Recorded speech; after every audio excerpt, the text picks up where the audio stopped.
All right.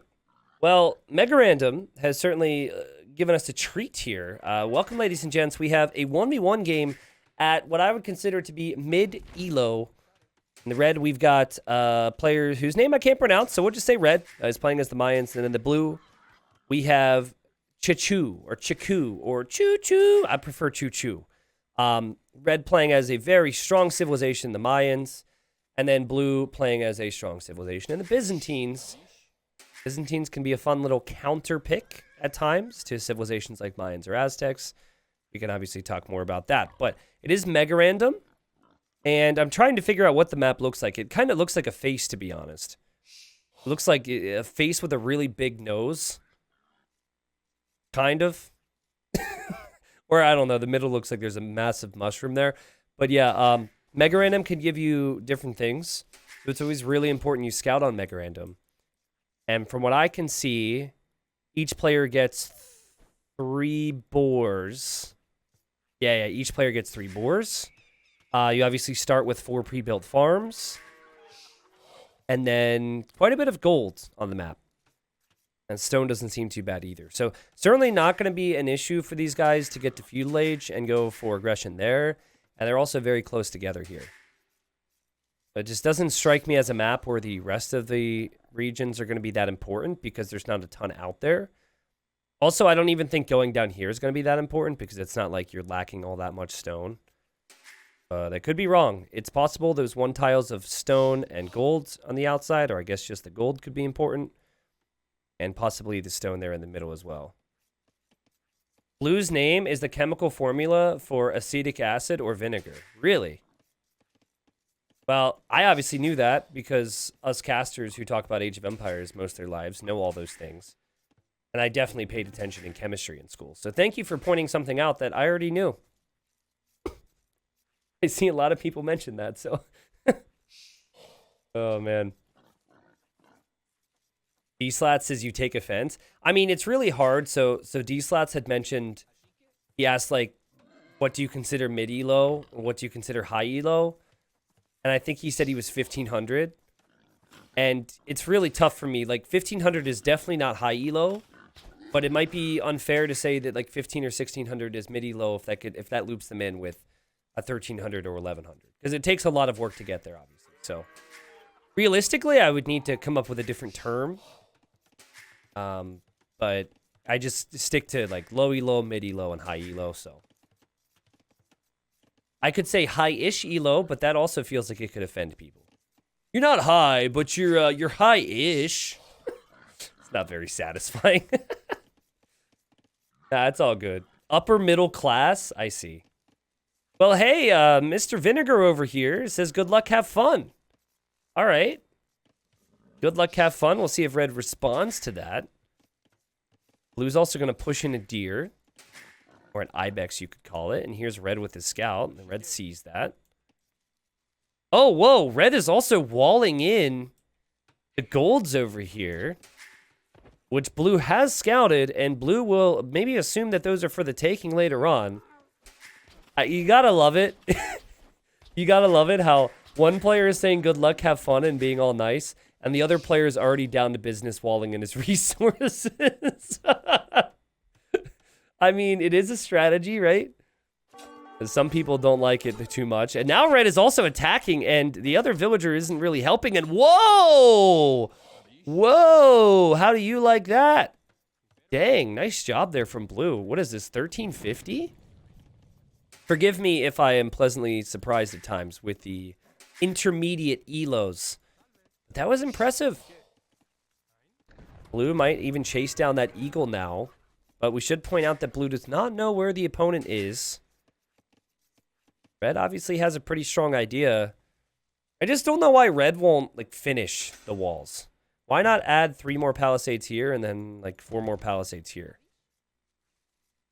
That's very awkward. Blue's on the way to feudal.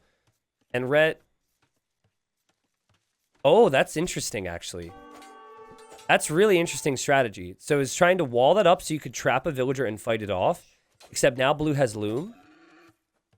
Blue's also bringing in a boar at the same time. And Red is being really, really annoying so far. And blue decides to just attack the gate and maybe go back to the berries. Honestly, blue's doing the right thing right now. You don't want to take any fights until this scout is a feudal age scout.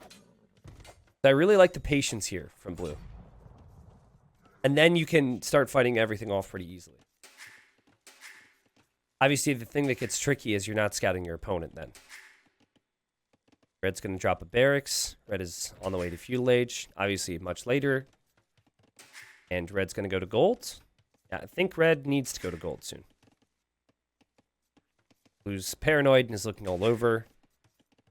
Not sure if blue's going to open, or what blue is going to open with, but certainly going to be some aggression here in feudal. All right. Does blue see this? Now blue sees it. So if I were blue, actually, I might scout this area now. Might add to some paranoia. But you do get Town Watch for free with the Byzantines. And blue's like, wait, what? It's not even a full wall? Archer range will come up, which allows you to make skirms. I assume that's the play. And yeah, that should be an easy kill there from blue. Very nice job. I actually am really uncertain what red's plan is. Because you normally are going to want to be on gold with the Mayans.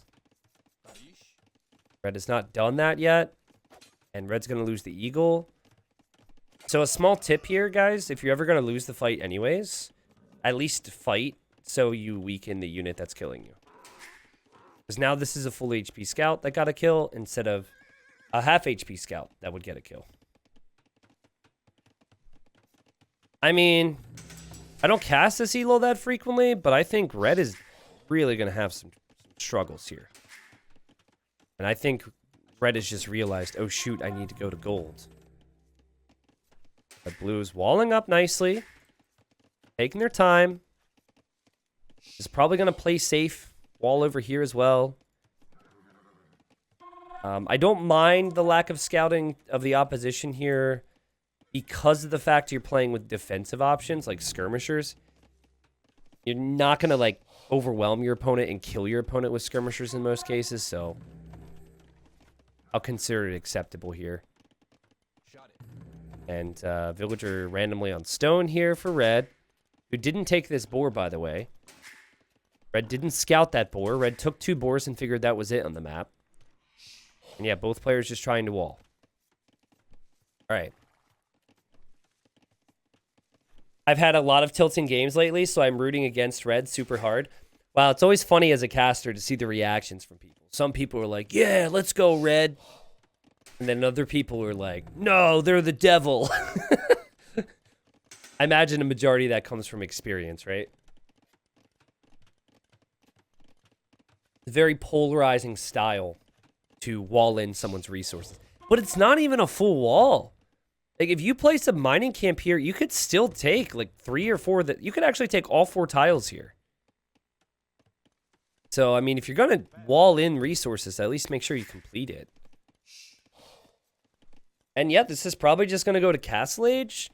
Blue doesn't seem to have any interest in moving out. But that could be fine, because I think Blue's economy is going to be looking quite strong. And here comes Blue with his scout. Red... obviously being the aggressive player that he is, wants to move out with archers and has fletching already, and actually hesitated with running out there too because the scout was there. I feel like so much of getting to 1300 is lack of idle TC time and walling with decent eco. I think that's half the battle. There might be a hole here, but I don't think there is. Here comes the archers and the skirms, and blue sees this. Getting fletching now. Blue should be able to push this away, no problem. So, here's how the progression tends to go in this type of matchup. The Mayans are going to go archers. Byzantines go skirmishers. If skirmishers come out, then the Mayans are going to want to go eagles. Then the Byzantines could go cataphracts. 2 kills there from blue. And then if the cataphracts come out, you pretty much need to rely on monks, I think. I mean, I'm saying it like cataphracts are cheap. They're not, but still. Byzantines have always been, especially on a more closed map, very good against Civ like the Mayans. Yeah, 2 minutes of TC idle time for red. 45 seconds for blue. And, I mean, it's been a little shaky for blue. Like, I think blue is maybe in their own head a little bit. Had no reason to leave this area at all with the skirmishers. Oh, maybe it was attacked here. Maybe that was part of it. But still, I mean, the skirmishers are going to be there. You also could move out if you're blue to fight this off. You don't have to sit behind your walls. Would highly suggest researching armor. But in the end, red's definitely just more of an aggressive player, right? More of an aggressive, annoying style. And we've seen that. Like, I actually love how red is playing. I think his insistence upon forcing fights and delaying the opponent is actually going to allow him to catch up with the economy. Because this is a really inefficient area. The struggle is, if you're too aggressive, you just end up losing everything, and you have to know when to stop. And you always want to stop once your opponent has armor on the skirms. Yeah, now blue realizes that he can freely move out. Right, no problem. Rewall behind from blue. Castlade should come in after wheelbarrow, you'd think. And red now says, okay, well, I've got your army distracted, so I'm going to run over here now. And is really trying again, like, continues to be a real big pest here. But Castlade will be on the way for blue. Blue has defended nicely. And as aggressive as red has been, red hasn't really been rewarded with villager kills here, has he? 0-0 on the eco KD. Red's a massive micro nerd. Wow. But blue is a macro player, and blue is macroed well. Okay, I'm curious to see if red knows what to do against lead skirm cataphract. Actually, you know what might happen here? Is blue might stop making skirms. This is a really big trap.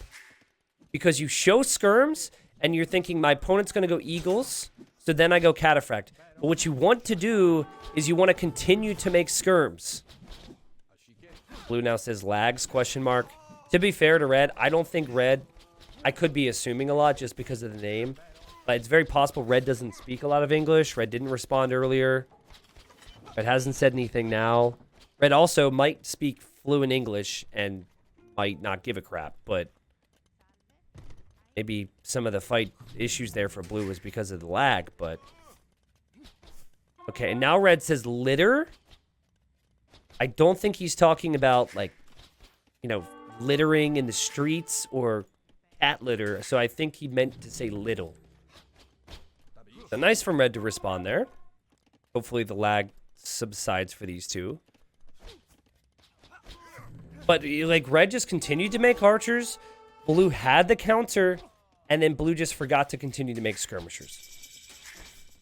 See what the play is. We're going to see a castle there from blue. Is there a market for blue at all? Nope. I bet you blue wanted to build a town center. But now doesn't have the stone to be able to drop the town center. I think red's fine over here. Scout's going to go down.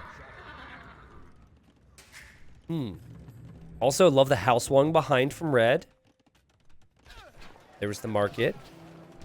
There's a siege workshop as well. And cataphracts are not really, like, that great of a unit against archer mass. But if siege is there as well, then I guess eliminates the need for any skirmishers. And look at red, really poking around. I feel like these are very two different players, right? Like, blue loves the economy and the defense. Red loves to be more aggressive. Okay, bought the stone. Now has to buy some wood for the town center. Obviously, blue's going to get the TC up now. Now doesn't have the wood for the siege. Red's going to get crossbow. Red's going to get bodkin. And now villagers could start to die. And, oh, there's a siege workshop here as well. Blue's going to be able to see all of this, thankfully, because blue's Byzantines and now gets town watch. But that's going for the farmer. She's crazy. She's dead. That's dead. That villager has to leave. Siege is on the way from blue. Blue also amassing cataphracts. Blue also on 2 TCs. But red is behind this wood line. What a play. What a play. Red's punishing blue for not continuing to make the skirmishers. Blue tried to skip a step. I love how red has used low numbers of units effectively. Let's see if red can control the big mass, though. Oh! Ouch! Oh, God. Okay, red notice now. That's the problem with that type of style, right? You look away for 1 second, everything could go wrong. Red gonna try and go in here? Oh, look at this. Red didn't know the cataphracts would be coming out. Didn't see the castle. And now the siege gets picked off. Very well played from blue. That is great game sense from blue, who has the eco lead and now can move out with the siege as well. Now, higher level players, they're going to try and just micro down all of this and avoid one mangonel. I don't think it's something that red should do with this elo. Oh! Oh my god, that was crazy shots for both of them. In the end, though, that was just enough for red to be able to hold this position. Blue's going to have more siege on the way. 1 TC from red. As worse economy in terms of villager numbers. But also in terms of farm count here, right? We're going to see a second TC for red. Yeah, red never took this boar, but there was 3 boars in this map. So all that's good for now. All that should be fine. Red moves out. Red loses a crossbow, but kills the skirmisher. Very hard for red, because red doesn't have all the vision on this, like blue does. Blue can see the whole area. And red doesn't really get rocked, but does get hit. And now is going to get hit again. Let's see how the micro looks here, because cataphracts, they don't have the full upgrades. They have 9 base attacks. It's not really that good. A knight's 10. But I think it might be good enough, and it's going to be a big shot there. The monk could also go down. Nice shot from blue, and blue just barely gets by here, and that could end the game. It's a big lead for blue now. Blue is the map control. The crossbows certainly aren't working out. Any monks that come out of the monastery now are going to be completely wrecked. And the 2 town center economy for blue is looking pretty tasty at the moment. I think your best bet if you're red now is drop a castle defensively before this gets any worse, and then hope that you can get a better economy. Like, essentially be very greedy here. That's what I'd suggest anyways. More farming eco. Interesting, we're seeing a stable. That might just be for husbandry. New siege workshop is needed. Still no castle from red. 59 villagers versus 46 at the moment.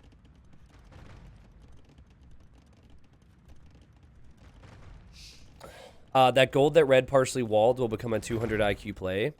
Well, it's good timing on that, Snuffles, because red has actually snuck over here to wall it up with stone. Also, some cataphracts went down there. Can blue see that, though? So blue, if he was paying attention, could actually see that. But obviously, it's not something that he's really thinking about right now. Let's see if red pops out here with the siege. There's certainly an opportunity to. Pops out. Bonk. Got 1 of them. Can he get 2 of them? Bonk. Nice micro blue. Honestly, blue, just go for the gate and then bring the cataphracts in. Seems to be rolling away. I think blue noticed the villager now. Good awareness. And now is looking away. And red fire! Don't open the gate, dude. Don't try and save this. Actually, that might be okay. Okay, so this villager gets picked off. But I mean, that's so much better than it was before, right? 3rd TC now for red. Still no castle for blue. Blue is also building up a really big crossbow mass. Did I say blue? I meant to say red is. There's a chance that if red takes out the siege, red could build a forward castle and change this whole game. It just depends on how good the crossbow micro is. As compared to a knight, cataphracts lack some stats when up against crossbowmen. They have 110 HP instead of 120. They have 3 pierce armor instead of 4 pierce armor. And they have 9 attack versus 10 base attack. Just the cataphract is so much better. Or I don't want to say so much better, because like knights are still pretty good against something like eagles, but they're just very good against infantry. And obviously, once you get elite and whatnot, the potential's unreal. Okay. Moment of truth. Feels like the game will be decided over the next few moments. Oh, the splits. Uh-oh, regret. Oh, no. Oh, no. Oh, my goodness. All right, Red. Well, it didn't work out that time. Blue says 11 and laughs at it. Red just went ... Oh, that was not the best highlight for Red. Woo, man. Well, if you're low elo and you feel like crossbow micro is a problem for you, have no fear, because this is also an issue for the 1300s. Oh, everything went wrong there. You can see the regret from Red as well. Red thought, can I micro this? No, I can't. Ran away, got hit. The rest is history. Another TC. I mean, Blue is not actually like going for the kill. That was funny. Eagle Warrior was sent over there to snipe the Ram. Ram's now being repaired, was saved. I think what you need now if you're Blue is you want a castle here. Forward castle with Byzantines right before Imp is perfect. Is getting elite skirm though, so might want to mix in some skirms combined with the cataphracts. Yeah, they did mention there was lag. I think that was just Red not paying attention though. That was one of the biggest mango shots we've seen though in a very long time. Because normally the double shot doesn't kill them right away. But it was because of the angle, and it was because they were at the bottom of the hill. Guess these villagers want to take some of the gold. It might see a castle here. I don't know. I personally feel like one of the best moments for the Byzantines is early Imp, so I really like forward castles with them. But obviously you are a little exposed there, so I don't hate this idea. Actually, you know what? Like, he's almost completely out of gold. So, yeah, maybe it makes sense to do this. I think in, like, a normal game, maybe you don't want to rush the castle there. Blue doesn't have to play more aggressively. Byzantines are really capable the longer the game goes. But certainly it's felt like the opportunity's been there.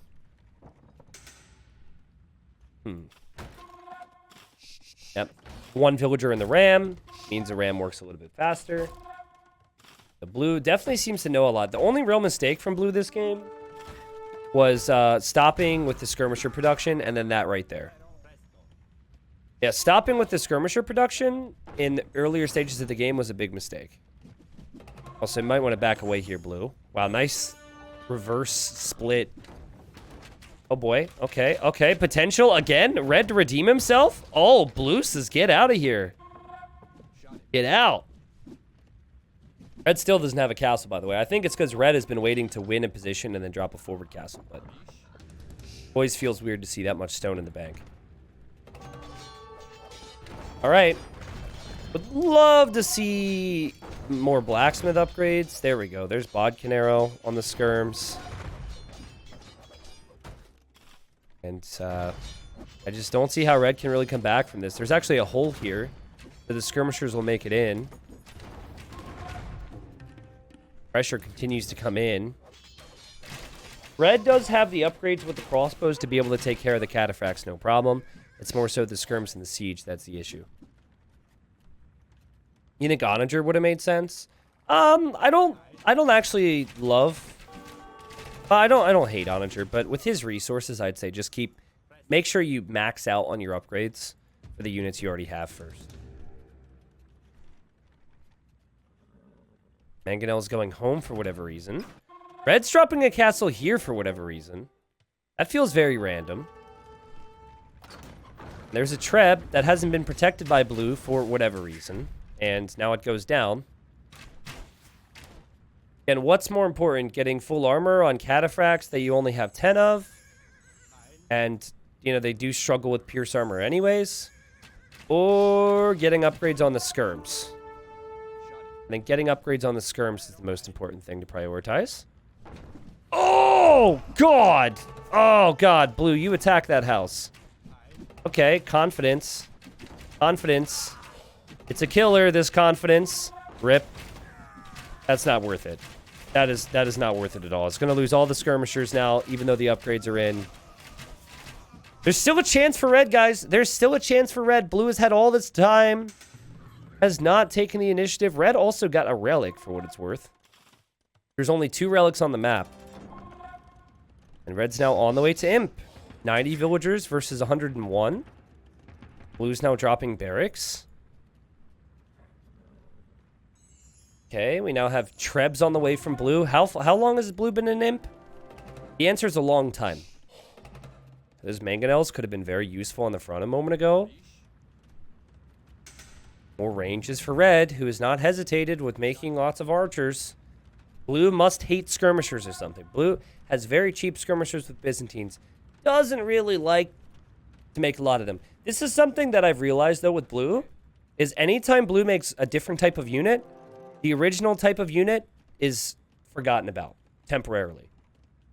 Like, we saw skirmishers in Feudal, and then Cataphracts came out and no more skirms. And now we're seeing Siege and Techs, and we have no units, right? So, like, that's something Blue, if Blue ever sees this, will have to work on, is just queuing up units before you do some of those things. Oh, God. Oh, God. Okay. Oh, God. Oh, God. Oh, God. What's happening? Run away, Treb. He somehow gets out of here with this trebuchet. Very fortunate. Could still lose it, actually. All right. All part of the plan.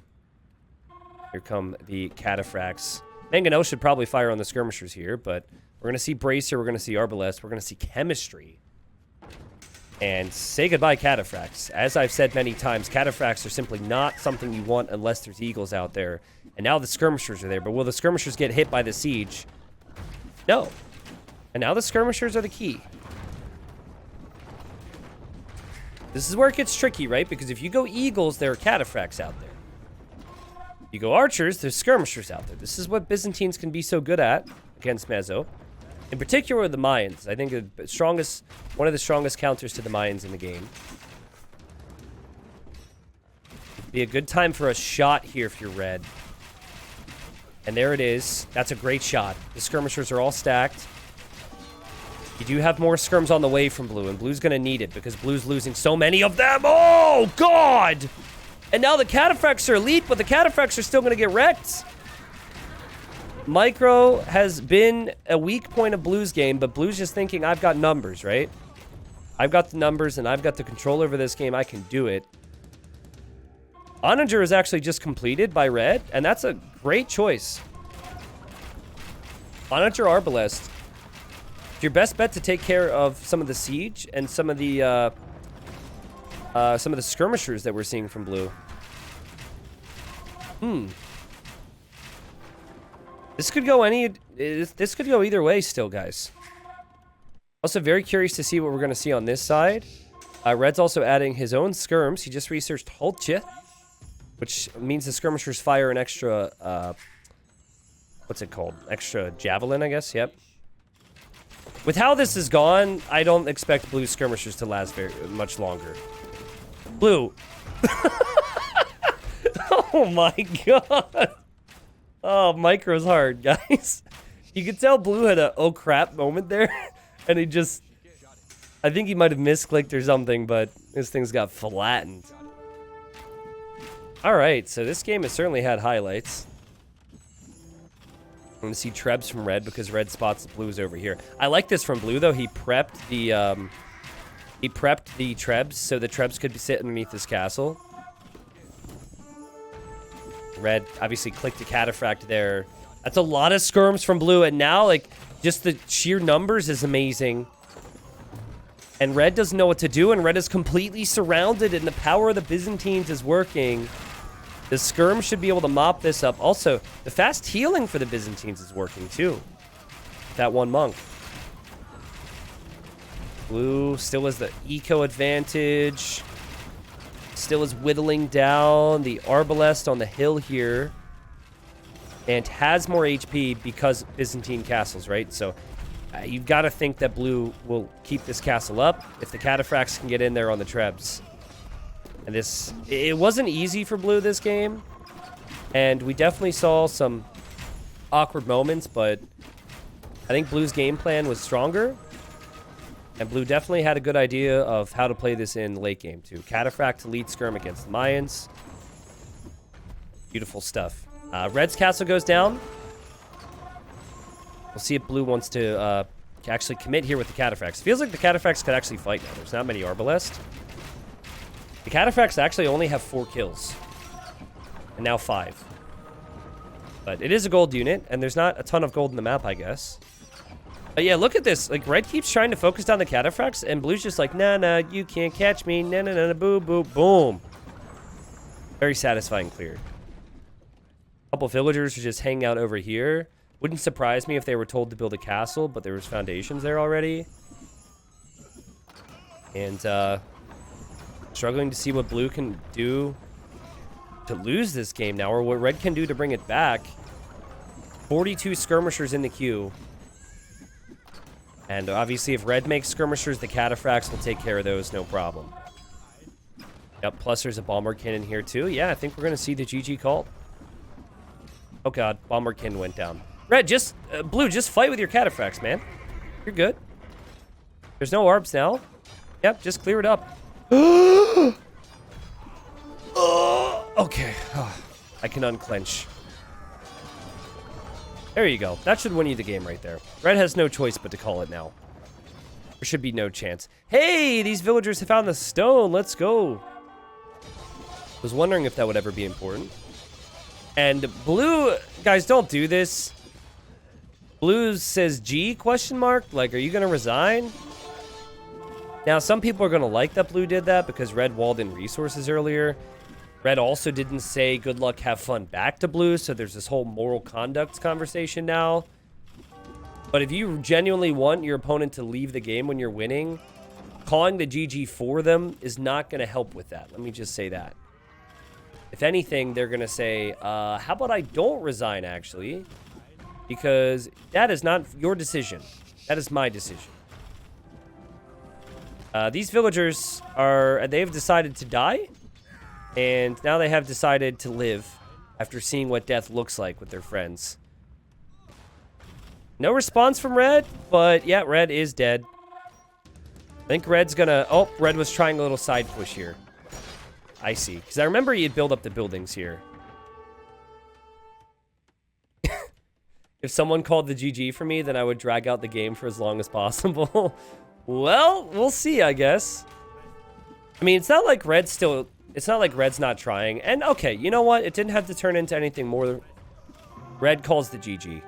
And, yeah, look at the most created unit there. 193 skirmishers from Blue. That was always going to be the ticket against the Mayans, right?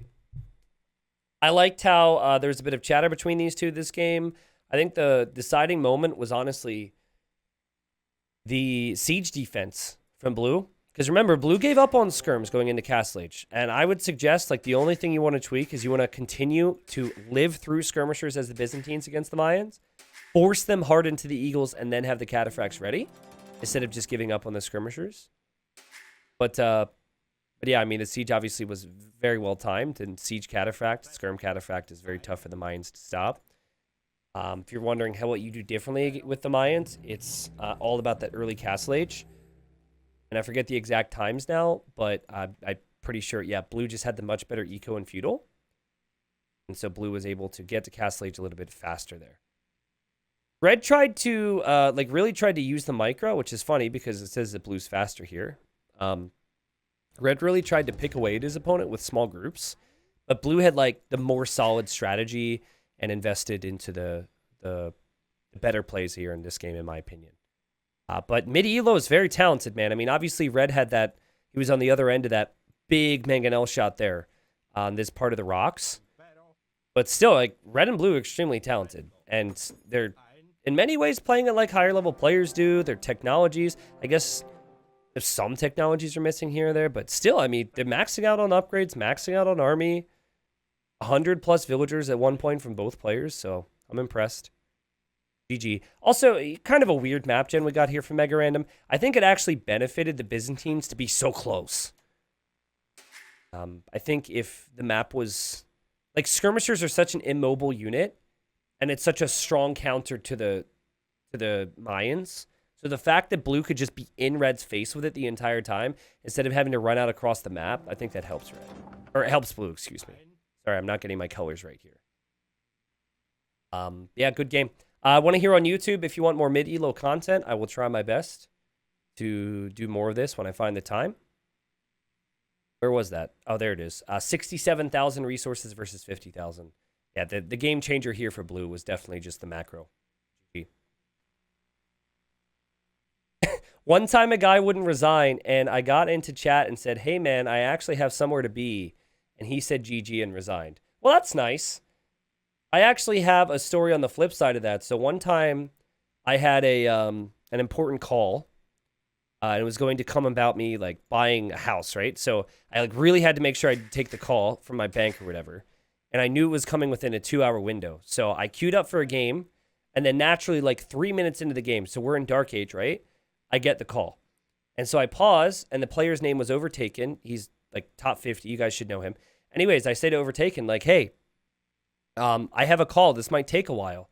Do you want me to resign? And he said, no, it's fine. I'll read my book. I was like, okay. So 5 minutes pass, and I'm still sitting at the computer, and I feel kind of bad. So I'm like, hey, this is going to be in a while still. I can still resign. And he just said, nope, still reading my book. 45 minutes later, well, I think it was a total of 45 minutes I was on that call. So maybe it was like 30 or 35 minutes later. I come back after checking in with him like every 5 minutes. And I'm like, hey, I'm ready now. Thanks for waiting. He was like, what book are you reading? And he was just telling me about his book. And he was happy to sit there for 45 minutes. With the way Overtaken plays, because he's so aggressive, he honestly could have played like 3 or 4 games in that time. But yeah, that's like the opposite side of the story you just gave me there, Duve.